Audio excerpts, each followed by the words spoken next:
Aí Deus nos chama a atenção para esse comportamento que não é um comportamento legal. Porque é um comportamento que pode fazer com que nós fiquemos muito fracos. Fraco, que às vezes tem até sono. E eu acho que esse cara que está lá nesse local pregando, Paulo, ele estava vendo isso em Elvos. Você acha que quando a gente está aqui pregando, olhando para todo mundo, não estou olhando no olho de você, não estou vendo o que está acontecendo, Paulo devia estar olhando para o cara, porque veja, o cara estava num lugar totalmente diferente de todo mundo. Onde que esse cara estava? Na janela. Imagina, um cara pregando e um cara na janela. Eu acho que esse cara não vai chamar atenção. Paulo está olhando para o cara e vendo. E o cara está lá, balbuciando, devia estar babando. Até cair. Aí quando cai, meu irmão, é um tumulto, né? Caiu o cara. É um rebu danado. E aí, você vê que na verdade, abre a sua Bíblia aí, em Mateus 16, 19, de 16 a 22, já falamos de algumas coisas, só para te dar uma levantada nessa indiferença. Porque eu quero mostrar para você, Mateus 19, de 16 a 22. O que eu quero mostrar para você? Que ainda que esteja na igreja e conheça toda a Bíblia, eu posso ter um comportamento indiferente. Quando Deus quer que eu chegue mais para perto. E que palavra é essa que está escrito aí? Está falando de quem? De um homem rico, cara. Agora, o que esse homem rico era? Quem era esse cara? Era um cara incomum, um cara que eu não conhecia? Era um endemoniado de Gadareno? Era o cego de Jericó? Era? Não era, cara. Ele conhecia a Bíblia, conhecia a palavra. E aí Jesus vai conversar com ele. Olha como é que ele é indiferente. Olha só como é que ele é indiferente. Ele começa falando com Jesus uma coisa e perguntando para Jesus como é que ele fazia para herdar a vida eterna. O que eu faço, Jesus? Aí Jesus fala para ele, você conhece a lei, você conhece tudo, e ele fala o quê? Eu observo isso tudo. Vamos ler aí. Mateus 19, 16. Quem pode ler para mim?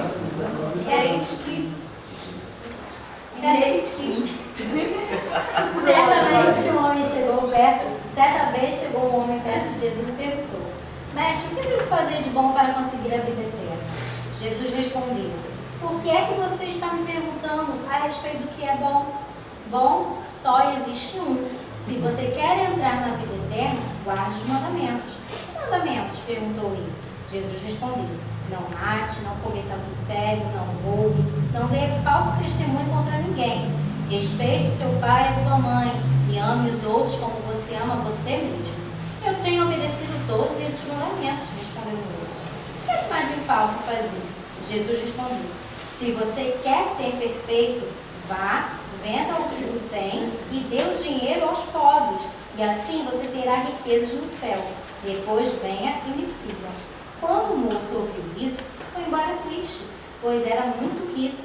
Jesus então disse aos seus discípulos: Eu afirmo a vocês que isto é verdade. Qual é a diferença do cara? Ele não estava preocupado em estar perto de Cristo. Eu acho que Jesus queria que ele ficasse pobre. Vende tudo, fica pobre, divide dos pobres. Eu queria isso. Ele queria mostrar só para o cara que ele era diferente. Nosso coração às vezes está focado em uma coisa que não é aquilo que Deus quer. Então esse cara, na verdade, ele entendia, conhecia tudo. Era um crente. Era um cara conhecido da palavra. Era um cara que sabia o que estava escrito. Era um cara que lia o Pentateuco. Era. Não era um cara desinformado, não era um cara ignorante. Não. Ele era um cara informado. Ele era um cara que lia. Ele é um cara que compreendia. Só que no momento que Jesus chegou e começou a colocar alguma coisa para ele, que ele não tinha condição de fazer, porque isso era muito forte dele, mostrou a indiferença dele ao amor de Jesus. E aí quando acontece isso, o que ele faz? Olha outra coisa linda que nós precisamos aprender. Você vê Jesus ir atrás desse cara? Você vê que às vezes a gente se é meio bobo? A gente vai lá e fala: pô, Cláudio, tem que precisar aceitar Jesus e tal. E vira para você. Jesus falou para ele, virou uma palavra para esse cara: fala assim, tu vende tudo agora, divide os pobres e me segue. Sabe o que o cara fez? O cara ficou triste e foi embora. Você viu Jesus correndo atrás dele? Meu Deus, volta, não! Não vejo, cara. Às vezes, tu vai para lá? Eu vou para cá, vou continuar o meu tempo de ministério, de serviço para todo mundo. E a gente está perdendo tanto tempo com outra pessoa do lado precisando muito e querendo. E Jesus mostra pra gente isso, cara. Que às vezes a gente tem uma paranoia de ficar achando que a gente tem que ficar igual um maluco atrás de todo mundo e fazendo coisas às vezes que não está escrito na palavra. É entender. Porque você está ali, o Jesus teve um contato direto. Pô, cara, faz o seguinte, já que tu conhece tudo, tu entende, né? Então vai, vende tudo agora, divide os pais e me segue. Aí o que o cara faz? Não quero Jesus, eu fiquei triste, eu estou triste, Jesus, vender meus bens, não, sou indiferente, não estou nem aí para vender, não estou nem aí para você. Quando ele fala que ele não quer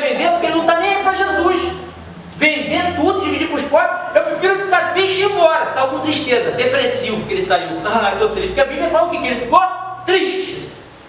A Bíblia diz que ele ficou alegre? Ficou alegre porque Jesus falou isso. Não, a Bíblia diz que ele ficou o quê? Triste. A palavra deve ter sido assim, né? Uma coisa que mexeu dentro dele, mostrando para ele aonde estava o coração dele. E aí, essa mostragem do coração podia fazer com que esse cara, na verdade, fizesse uma reflexão rápida do que ele queria, porque na verdade ele queria ir para o reino de Deus. Quem farei eu para entrar no teu reino, Senhor? Então ele queria ir para esse lugar, pô. Mas olha como é que o dinheiro fez com que o reino de Deus fosse indiferente. O reino de Deus foi indiferente porque o cara estava com dinheiro, eu não queria largar o dinheiro. Então o reino de Deus é diferente, tanto faz, não estou nem aí. Eu nem esquento, sou indiferente, eu estou na janela. Paulo está pregando um discurso lá, está falando, está ensinando um cara que era cheio de Deus e ele está assim, indiferente. Indiferença fala, sabe de quê? De olhar para fora e não para dentro. Um dos outros maiores problemas que existe é esse olhar para fora e não para dentro. Porque nós achamos, como eu, que o sermão, na verdade, era para os outros, menos para mim, menos para ele. Paulo está pregando, possivelmente ele estava na janela, é isso mesmo, fala mesmo, Paulo, Joãozinho está aí mesmo para ouvir essa palavra, é para ele, Pedrinho está aí também, Paulinho está ali também, cabeça branca já e tal, é para ele, Pô, agora chegou o Mateus aí, tem um pouquinho atrasado na cela, é para ele, chegando atrasado, tem que falar para ele mesmo. Aí a indiferença e esse comportamento de olhar para fora faz com que a pessoa não consiga perceber o que a palavra está dizendo, porque toda vez que nós cristãos, não olhamos para nós, para dentro de nós, aí está o agir de Deus, porque nós começamos a ver que nós somos uma porcaria. E quando nós começamos a ver que somos uma porcaria, nós vemos que necessitamos da misericórdia de Deus para que possamos chegar no propósito, na promessa que Ele tem para a nossa vida. E promessa só chega para a nossa vida quando nós reconhecemos quem nós somos. Eu estava ali olhando, ele estava mais querendo ver quem estava sendo limado pela palavra de Paulo. Quem que estava sendo sacudido pela palavra de Paulo. Isso é uma tipologia disso.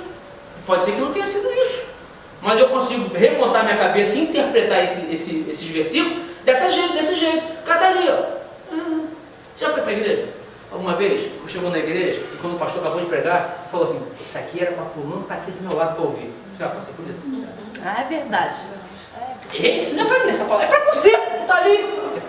Não é para cá, não está aqui, se o cara tivesse era para você, ele estava ali, ele não estava, quem estava era você. Não, essa palavra era para o Mateus. Mateus era para ouvir essa palavra. Tem Mateus não está aqui. Aí chega em casa e fala assim, Cláudio, tu viu aquela palavra para Mateus, aquela palavra foi exatamente para Mateus. Sabe o que é isso? Você está na janela, indiferente do que está sendo falado. Está falando para o outro, não é para você. Sabe por quê? Você está olhando para fora, não está olhando para dentro. Porque quando você olha para dentro, você vê quem é você. Só que nós temos dificuldade de olhar para dentro. Quem é você por dentro, cara? Quem é você por dentro? Quem é você por dentro? Quem é? Quem sou eu, Dimitri, por dentro? Aí é mole. É um evangelho muito bom de se pregar, de se falar para o outro.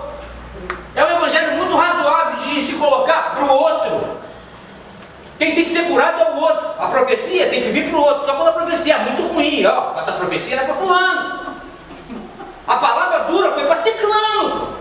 Porque eu não, eu estou na posição. Eu sou firme. Mas que firme é essa? Que firme que somos? Como nós somos passando por tantas avalanches? De vez em quando nós somos assolados por alguns comportamentos que não deveriam ser, e aí a gente está assolado por esses comportamentos, mas quando nós estamos no culto, com a Bíblia debaixo do braço, com terno, com gravata, somos capazes de dizer que está fazendo falta aquela pessoa no culto, que a mensagem não foi para mim, mas foi para ele. Estou na janela, olhando, essa é para Cláudia. Pô, cara, por que Henrique não está aqui para ouvir isso? Por quê? Porque eu estou indiferente. E o indiferente começa a ver que tudo é tão para os outros, que nada é para ele, que ele começa a ter sono. Reparou quando você está com sono? Está vendo um filme, né? Quando o filme está bom, como é que você vê o filme? Betinho está lá vendo um filme de Top Gun, sei lá.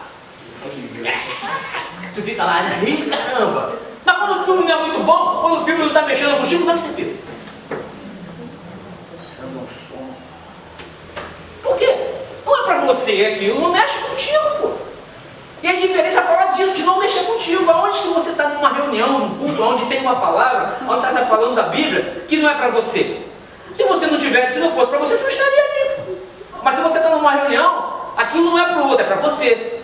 E aí quando você não se olha para dentro, o nosso problema é esse. O problema desgramado é esse. Essa autossuficiência que temos de achar que nós somos perfeitos. Essa autossuficiência de achar que não temos problema. Essa autossuficiência de achar que o outro sempre é pior do que a gente. A gente, na verdade, é pior do que todo mundo às vezes. Essa autossuficiência de mostrar até uma cara que é muito bom e a gente não é bom nada às vezes. A gente está carregando tanta coisa que não tem que carregar, mas é o outro. Mas é melhor ser o outro do que eu. É melhor falar até do outro. E está perdendo o melhor de Deus, porque quando você se coloca como um cara, olhando para dentro, essa semana a Isabel estava orando lá na nossa mesa, terça-feira, a Isabel começou a orar. Daqui a pouco Deus falou assim comigo, acho que foi Deus aquilo, né, cara? Tem muita gente que fala assim, Deus falou comigo, às vezes eu fico assim, como é que tem Deus falar comigo, né? Eu mesmo fico com as luzes na minha cabeça, às vezes, né? É Deus falando. Mas eu disse, Senhor, se é tu mesmo, confirme só isso. Uma vez eu tinha uma experiência tremenda, estava passando num vale tremendo, eu falo como é que Deus falou comigo, aí não foi Deus falando, né? Estava num vale, cara, Provérbios estava que não aguentava, sofrendo pouco que não sei o que, né? Eu cheguei em casa muito mal, falei, caramba, Deus fala comigo, Senhor fala comigo, Senhor fala comigo. Fui na caixinha de promessa, meti a mão na caixinha da promessa e do lado, pum! Aí, quando eu li o versículo, em breve, o Deus de paz colocará Satanás debaixo de vossos pés. Aí eu li aquilo, glória a Deus. Eu falei, Senhor, confirma essa palavra para mim, em nome de Jesus. Se é tu que está falando, Senhor, confirma. Peguei a Bíblia, abri a Bíblia e meti o dedo. Quando meti o dedo, em breve, o Deus de paz colocará Satanás debaixo. Aí foi que eu escolhi. Foi uma confirmação muito forte. Sabe o que eu fiz quando eu vi isso? Sabe o que eu fiz? Esse é chorar, cara. Cláudia, Deus está falando comigo! O William, Isabel, aqui! Aí todo mundo assim, o que está acontecendo, papai? Deus está falando! Deus está falando, pô! Porque às vezes tudo que a gente sente, Deus está falando. Às vezes está sendo uma coisa ruim para comer, Deus está falando. Aí eu estava lá, mas acho que Deus estava falando mesmo, do que terça-feira comigo. Aí Deus falou comigo, olha para dentro. Ela orando. Aí, olha para dentro de você. Saia de você, veja bem, não é místico não, nada de místico, né? Sair no sentido de você se olhar, tá? Não é sair, tirar a tua alma, né? Não, sai de você e se olha. Ao invés de você olhar para lá, você vai fazer assim, e vai se olhar. Quem é você? A diferença só acaba aí. Porque quando você se olha, aí você tem a capacidade de orar e mostrar para Deus quem que você é.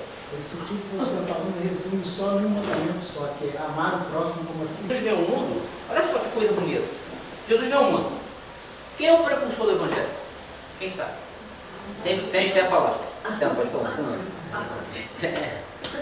João Batista. Quem é João Batista? Primo de Jesus. Filho de quem? Isabel. Né? E aí quando Jesus chega no mundo, quando Jesus nasce, e aí quando eu vou perguntar para João Batista, quem é esse que estava vindo? Sabe o que ele fala? Este que vem, eu não sou digno de levar as sandálias. Sabe o que é isso? Entenda isso, cara. Por que o cara falou assim, pô, Jesus está vindo? João Batista prepara o Evangelho. João Batista prega o batismo do arrependimento. Quando Jesus nasce, quando os magos sabem que Jesus nasceu, quando a estrela aparece, João Batista tem um sinal. Quando vão perguntar a ele sobre João Batista, que ele fala, eu não sou digno. Quando ele fala que ele não é digno, sabe o que ele está falando? Eu estou me olhando. Eu sei quem eu sou. Eu sou problemático, esquisito, sou estranho, estou pregando, mas eu sou um cara cheio de defeitos, dependo da misericórdia, da graça, dependo do favor de Deus. Dependo! Porque na verdade João Batista podia chegar, quem vem? Jesus, ele é o primo que está vindo aí, mas olha só, eu estou pregando o Evangelho aqui, ó. Tem meus discípulos aqui, ele vem aí, mas olha só, eu sou primo de Jesus, sou primo dele. Quando a minha mãe ficou grávida e a mãe dele estava sabendo, mexeu a barriga das duas lá, mas eu nasci primeiro.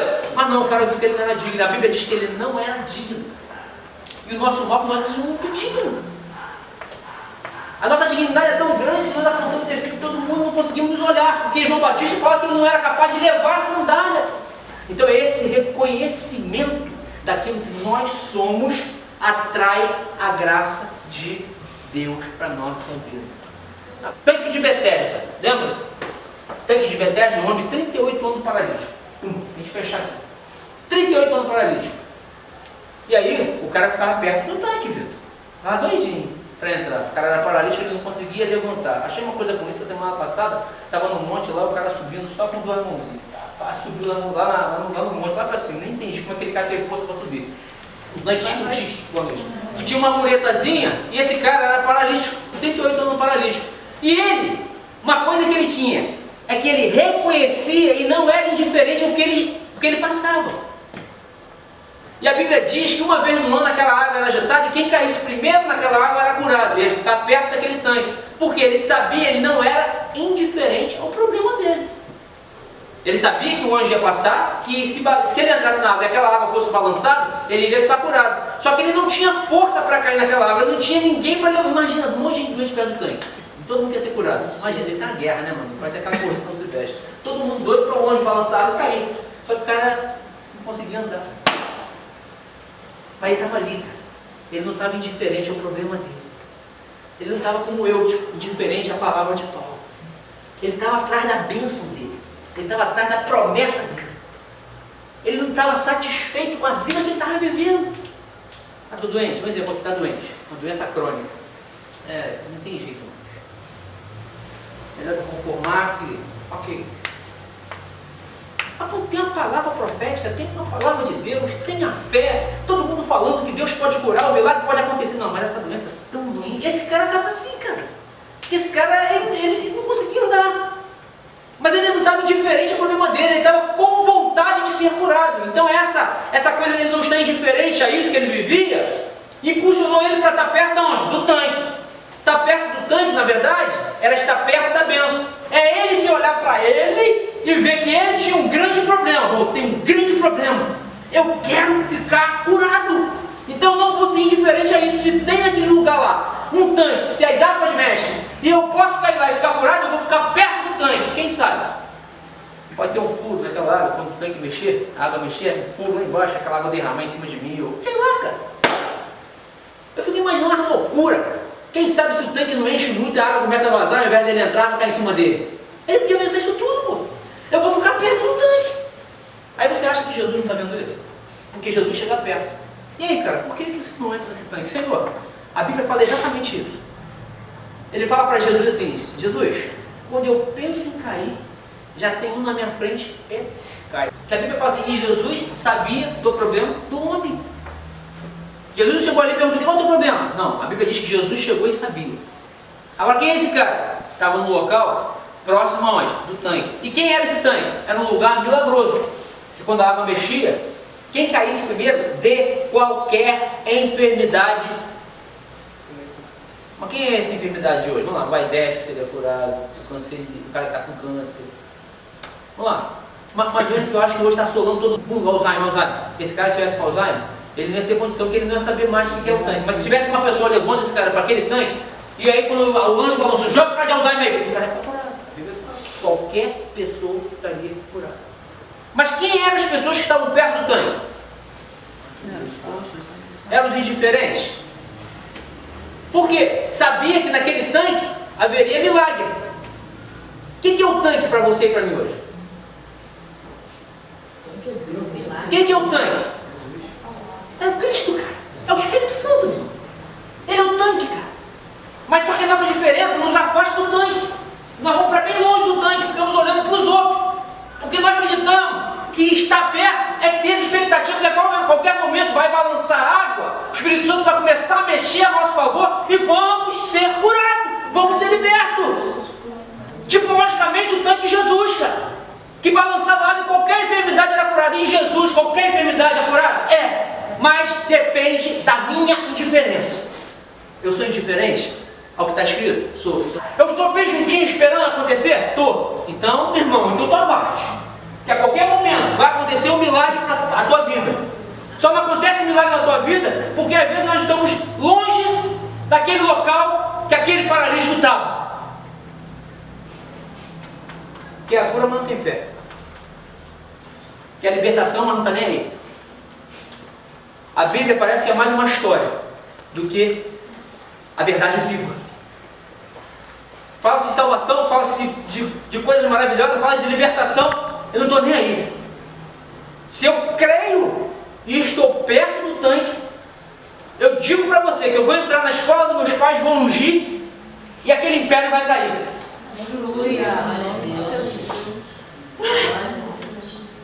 Se eu sinto vontade de ir, eu preciso ficar mais perto do tanque.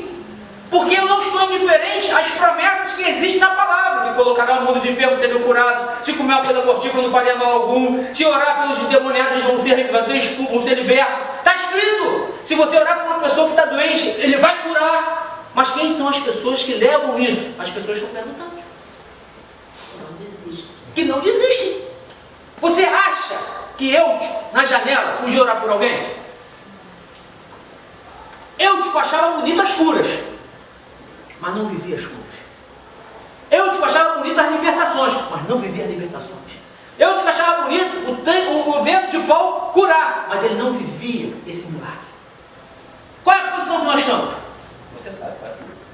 O que você sente? Indiferença ou vontade? Qual é o lugar que você está? Está na janela ou está perto do tanque? Se tu está perto do tanque, chegou a enfermidade forte. Estou perto do tanque. Senhor, a tua palavra diz que aqui não me dá vitória. Senhor, eu estou passando por isso, eu tenho certeza que eu posso ser curado. Senhor, a última palavra é tua, eu estou perto do tanque. Senhor, Senhor, Senhor, Senhor, Senhor, Senhor. Está perto do tanque. Ana era estéril. Não sei se tem alguém estéril aqui. Ana era estéril. Mãe de Samuel. Ana, não ter filho no Velho Testamento era uma vergonha nacional. Era uma coisa horrível. E Ana começa a lutar com Deus. Luta, começa a orar, buscar, a ponto de o próprio sacerdote olhar para ela e falar assim: o que Ana tem? Está debruçada lá falando, só está balbuciando. Essa mulher está bêbada. Não, meu Senhor. Eu estou perto de ti.